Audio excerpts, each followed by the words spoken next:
Put your hands up and give me all of your money. No, that's not me trying to rob you. That's game developers.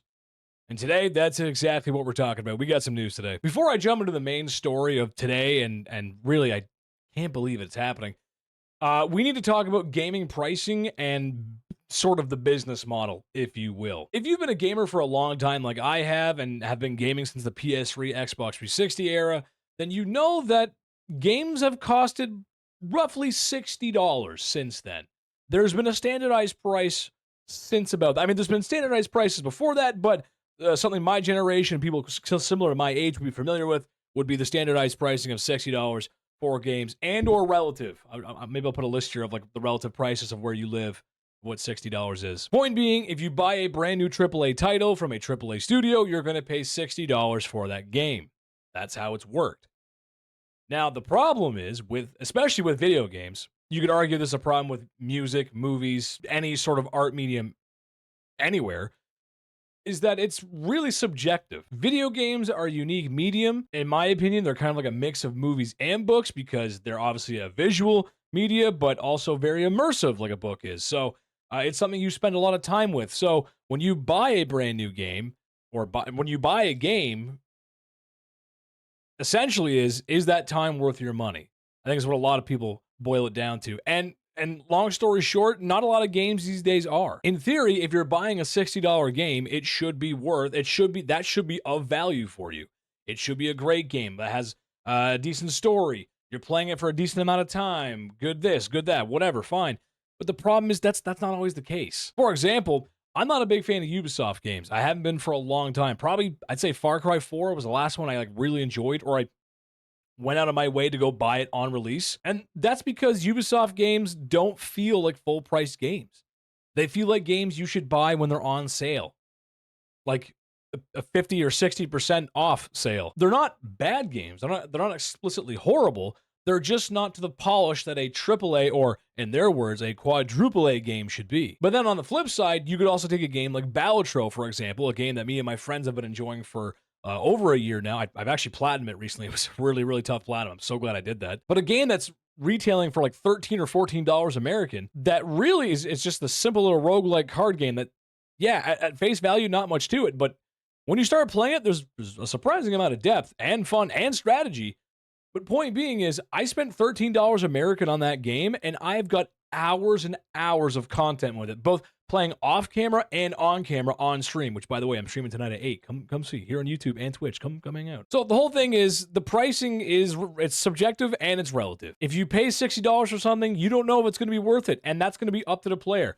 I don't like Ubisoft games, but there's people that do like Ubisoft games, and that's totally fine. That's totally fair. We're going to disagree, and I think you need some help, but that's your opinion. That's the whole thing, right? Okay, so where am I getting at today? Well, recently Microsoft and Nintendo have essentially come out and said they're going to be raising prices of their games. They're going to be raising the benchmark of the $60 game, the $60 AAA game, to probably around $80 US. Troubling for a couple reasons. Okay, Microsoft is doing a lot of weird things these days. We don't really know what they're doing. Especially because they seemingly don't want to sell games on their consoles anymore. A lot of exclusives are going to PlayStation, so we're kind of unsure what they're doing in general. But Nintendo, they have a new console generation coming out in like 2 to 3 or 2.5 weeks or something like that. As of this video, I think it's like 2.5 weeks that system Switch 2 comes out. But it's concerning because Nintendo stuff never goes on sale. If you go into the Wii shop. If you go into the Nintendo eShop right now and you look at some of the original games that launched on Switch in, like, I think it was 2017, those games are still full price. Now, that doesn't mean they're bad games. It doesn't mean they're horrible games. Matter of fact, the Switch launch titles, or some of the Switch titles that came out in the first year of its life cycle, are very good games. Breath of the Wild, Mario Kart, fantastic games. But they're not worth full price. It's been almost 10 years. On top of that, on the Canadian side, I understand it's relative, and $60 American is about $85 Canadian, but that's what we're paying for games up here. We're paying $85 plus tax. It's like $90, whatever, $90 for a brand new AAA title.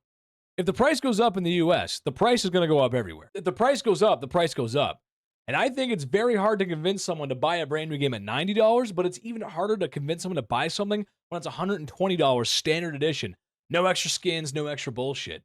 I think that's a hard sell. And I think it's going to affect some things in a negative way. Okay, but why am I even talking about this? Yeah, prices go up. It's a business. It's a company. You're going to pay more. I love this hobby, yada, yada. People are going to pay it regardless.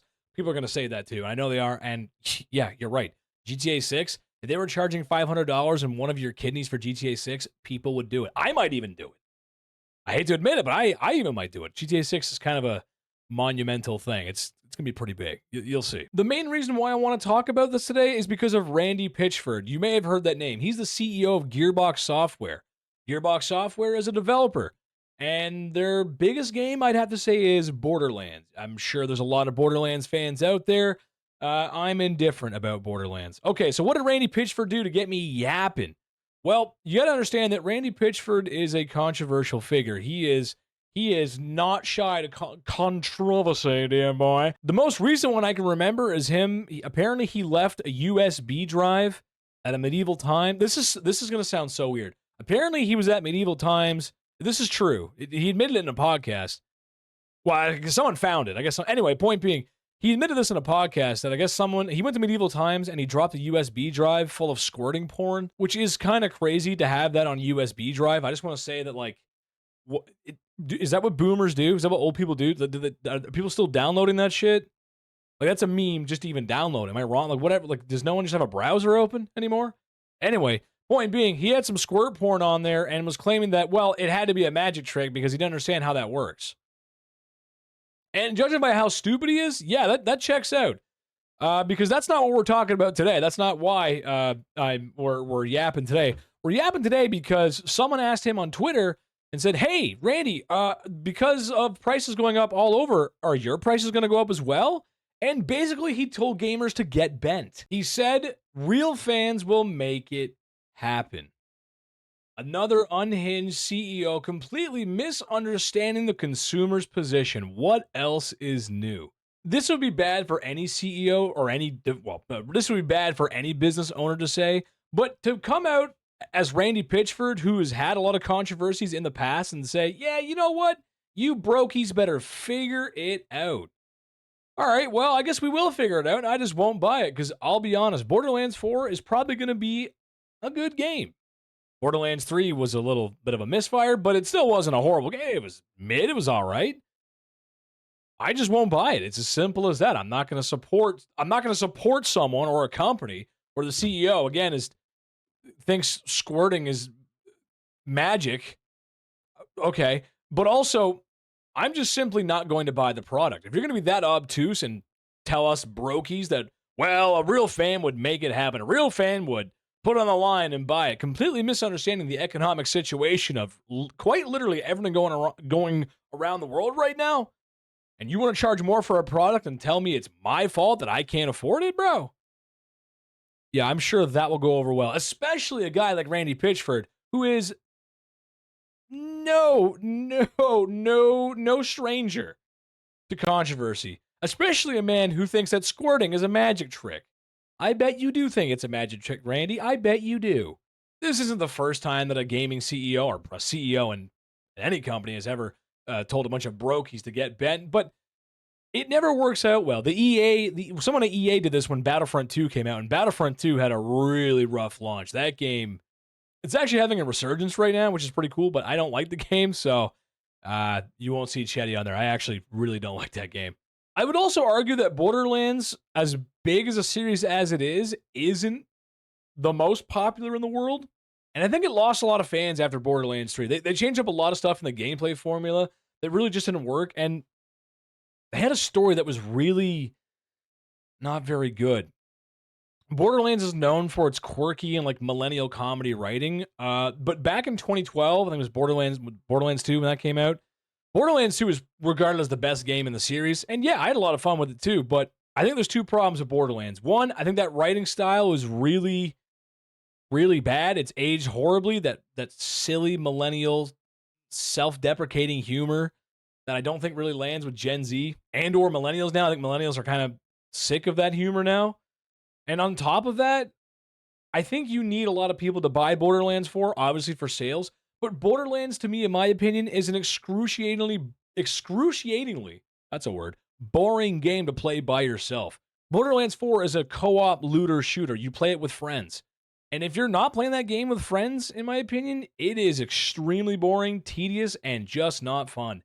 It's point A to point B, shoot, pick up some loot, hear a really bad joke, watch a guy without a shirt on and a fucked up arm yell at you and scream at you, and that's pretty much it. And in 2012, it was new and fresh, but now, I'll be honest, I wasn't super interested in the game anyway. I was really going to pick it up to play something to hang out and play with my friend, just shoot the shit, literally and figuratively. But if you're going to be like that, then I'm just not going to buy it.